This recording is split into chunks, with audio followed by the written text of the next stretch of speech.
कि सीबीएसई ने अपने 10वीं बोर्ड के इम्तिहान रद्द कर दिए हैं। सीबीएसई के 12वीं बोर्ड की परीक्षा को टाल दिया गया है। प्रधानमंत्री की आज एक उच्च स्तरीय बैठक हुई प्रधानमंत्री के साथ, जिसमें यह अहम फैसला लिया गया। पिछले कई दिनों से लगातार इस बात को लेकर अटकलें लग रही थी कि कोरोना संकट जिस तरह से देश पर छाया हुआ है, क्या उसमें बच्चों के बोर्ड के इम्तिहान कराए जा सकते हैं। और कल ही दिल्ली के मुख्यमंत्री अरविंद केजरीवाल ने सीबीएसई से और केंद्रीय शिक्षा मंत्री से आग्रह किया था कि बोर्ड की परीक्षाएं टाली जाएं।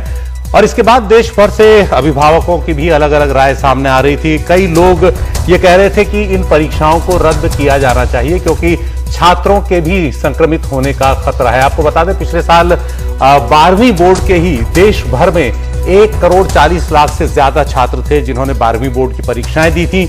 और 10वीं बोर्ड की बात करें तो वो इससे कई गुना ज्यादा संख्या है। इतने छात्रों के लिए जो इंतजाम करने होते, उनमें कोरोना संक्रमण का खतरा और भी ज्यादा होता है। इसे देखते हुए इन परीक्षाओं को फिलहाल इन परीक्षाओं को लेकर यह फैसला हुआ है कि 12वीं बोर्ड की जो परीक्षाएं हैं वो टाली जाएंगी।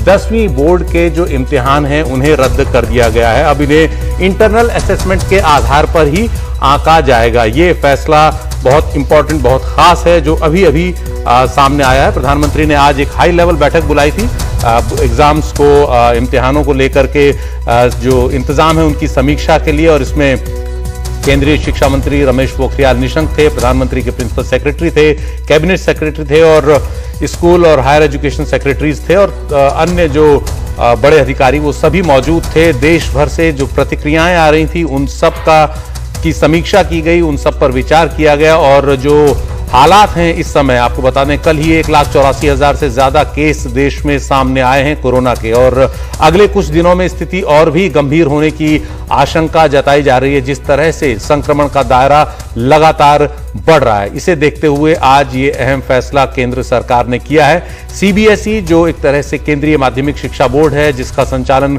केंद्र सरकार के हाथ में होता है, उसे अब रद्द कर दिया गया। उसकी 12वीं बोर्ड को रद्द कर दिया गया है। 10वीं बोर्ड के इम्तिहान 12वीं बोर्ड के इम्तिहान को टाल दिया गया है, 10वीं बोर्ड के इम्तिहान को रद्द कर दिया गया है। इसके बाद अब यह उम्मीद जताई जा रही है कि तमाम राज्य शिक्षा बोर्ड और आईसीएसई जैसे बोर्ड भी इस फैसले को पर अमल कर सकते हैं, ऐसे ही फैसले ले सकते हैं, क्योंकि अब सभी पर यह दबाव बनेगा। हमारे साथ हमारे एग्जीक्यूटिव एडिटर अखिलेश शर्मा। अखिलेश, इस बैठक के बारे में और इस फैसले के बारे में और क्या जानकारी आपके पास है? देखिए, जो प्रेस रिलीज आई है शिक्षा मंत्रालय की ओर से सुशील, उसमें यह स्पष्ट कहा गया है कि आज सुबह जो प्रधानमंत्री के साथ रिव्यू बैठक हुई थी, उसमें पीएम मोदी की ओर से यह स्पष्ट किया गया कि जो सिचुएशन बनी है उसका असर बच्चों के ऊपर नहीं पड़ना चाहिए, तो इसलिए शिक्षा मंत्रालय को इस बारे में सोच समझ करके निर्णय करना चाहिए। इसके बाद शिक्षा मंत्रालय की ओर से एक प्रेस रिलीज जारी की गई है, जिसमें यह स्पष्ट किया गया है कि जो परीक्षाएं शुरू होने जा रही थी 12वीं कक्षा की 4 मई से, जो कि 14 जून तक चलने वाली थी, इनको फिलहाल के पोस्टपोन कर दिया गया है, टाल दिया गया है।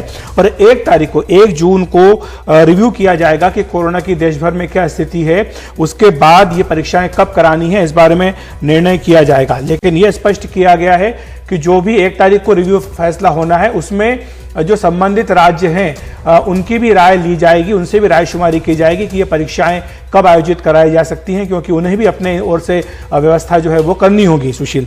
और दूसरा, जहां तक 10वीं कक्षा का प्रश्न है, ये तय किया गया है कि जो 4 मई से 14 जून तक 10वीं कक्षा की परीक्षा होने जा रही थी, उन परीक्षाओं को रद्द कर दिया गया। ये महत्वपूर्ण खबर है कि वो 10वीं की परीक्षाएं अब नहीं होंगी।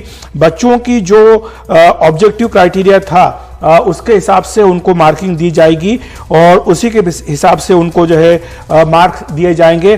10वीं क्लास के परीक्षा के जो बच्चे हैं उनको ये फैसला किया गया है कि उनकी परीक्षाएं रद्द कर दी गई हैं और अभी तक उनके जो ऑब्जेक्टिव क्राइटेरिया था जिसके हिसाब से उनको मार्क्स अलॉट हुए हैं, उसके आधार पर उन्हें आगे जो है नंबर दिए जाएंगे। ये इसमें स्पष्ट तौर पर कहा गया। तो बड़ी खबर यही है कि जो 12वीं कक्षा की बोर्ड एग्जाम होने जा रही थी उन्हें टाल दिया गया है और 10वीं की जो बोर्ड एग्जाम थी उनको रद्द कर दिया गया। और हमारे साथ हमारे सहयोगी हिमांशु शेखर भी हैं। हिमांशु, सरकार पर काफी दबाव बन गया था और जिस तरह से व्यवस्था लगातार चरमरा रही है कोरोना के आंकड़ों के आगे, उसे देखते हुए यही एक सबको अनुमान था कि यही फैसला होगा। देखिए, निश्चित तौर पर, क्योंकि जो मौजूदा माहौल है, आपको ये समझना बहुत महत्वपूर्ण है कि जब ऑफलाइन एग्जाम करने का फैसला लिया गया था, उस दौरान देश में 15,000 के आसपास कोरोना के मामले थे और हम सब जानते हैं कि पिछले 2 हफ्ते में अप्रत्याशित तरीके से संख्या बढ़ी है कोरोना के मरीजों की और पिछले 24 घंटे में 1,84,000 से ज्यादा मामले रिपोर्ट किए गए हैं। तो एक नई परिस्थिति है, क्योंकि फरवरी में जब ये फैसला लिया गया उसके बाद से लगातार जो संकट है वो गहराता जा रहा है। और मौजूदा परिस्थिति में इलाहाबाद हाईकोर्ट ने भी ये संकेत दिया था कि बेहतर होगा मौजूदा परिस्थिति में कि इन एग्जामों को अभी ना कराया जाए। और मुझे लगता है कि सभी स्टेक होल्डर्स का पेरेंट एसोसिएशन लगातार अपील कर रहे थे। कई स्कूलों में खबर आ रही है कि बहुत सारे स्टूडेंट जिनको बोर्ड एग्जाम देना था उनको भी कोरोना हो चुका है और उनके परिवार भी संक्रमित हो चुके हैं। और वो बार बार भी गुजारिश कर रहे थे कि बहुत सारे बच्चे हैं वो डरे हुए हैं, भयभीत हैं। देखिए, ये भी समझना जरूरी है कि बहुत सारे बच्चों को जो एग्जाम सेंटर दिया गया था वो उनके घरों से काफी दूर था, क्योंकि सोशल डिस्टेंसिंग की वजह से जो एग्जामिनेशन सेंटर्स का चयन भी किया गया है वो भी नए सिरे से किया गया था। तो बहुत सारे पेरेंट्स भी भयभीत थे कि क्या इस मौजूदा माहौल में उनके बच्चों के लिए ट्रैवल करना एग्जाम सेंटर तक उचित होगा, नहीं होगा।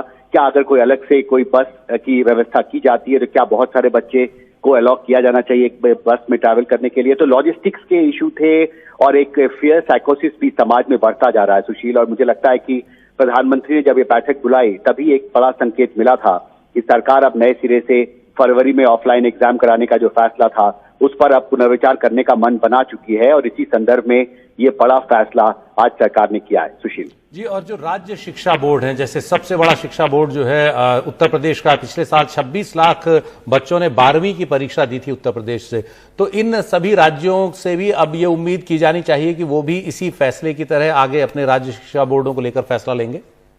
देखिए, निश्चित तौर पर, और उत्तर प्रदेश का आपने जिक्र किया, उत्तर प्रदेश के मुख्यमंत्री ने कुछ देर पहले ट्वीट करके ये जानकारी भी दी है कि वो खुद भी कोरोना संक्रमित हो चुके हैं। उनके दफ्तर में भी कई अधिकारी हो चुके हैं। निश्चित तौर पर मुझे लगता है कि मौजूदा परिस्थिति में प्रधानमंत्री की अध्यक्षता में जो बड़ी बैठक हुई है जिसमें ये बड़ा फैसला लिया गया है, मुझे लगता है ये एक तरीके का बहुत स्पष्ट डायरेक्टिव भी होगा राज्यों के लिए, न सिर्फ उत्तर प्रदेश बल्कि जो दूसरे राज्य हैं, कि उन्हें भी अब नए सिरे से पूरे स्थिति की समीक्षा करनी होगी। और जिन राज्य सरकारों ने इस तरह की परीक्षाएं स्टेट बोर्ड की करने का फैसला किया है उन्हें भी अब नए सिरे से, मुझे लगता है प्रधानमंत्री के इस फैसले के बाद उन्हें अपनी तरफ से एक बार फिर से स्थिति की समीक्षा करनी होगी। क्योंकि आपको समझना बहुत जरूरी है, जैसा मैंने पहले भी कहा, कि जो एग्जाम कराने का फैसला था वो फरवरी के आसपास लिया गया था।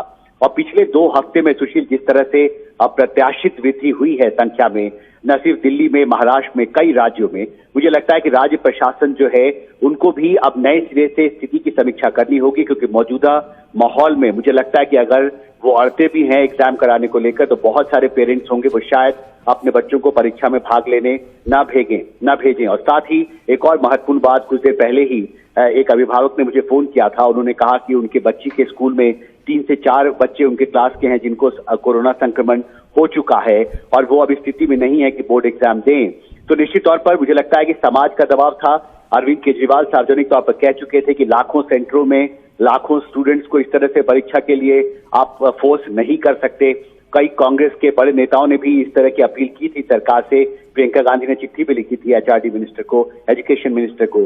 तो मुझे लगता है कि इन सभी स्थिति की समीक्षा करने के बाद ये बड़ा फैसला लिया गया है और मुझे लगता है कि आने वाले दिनों में राज्य प्रशासन भी इसी दिशा में आगे बड़े फैसले लेंगे।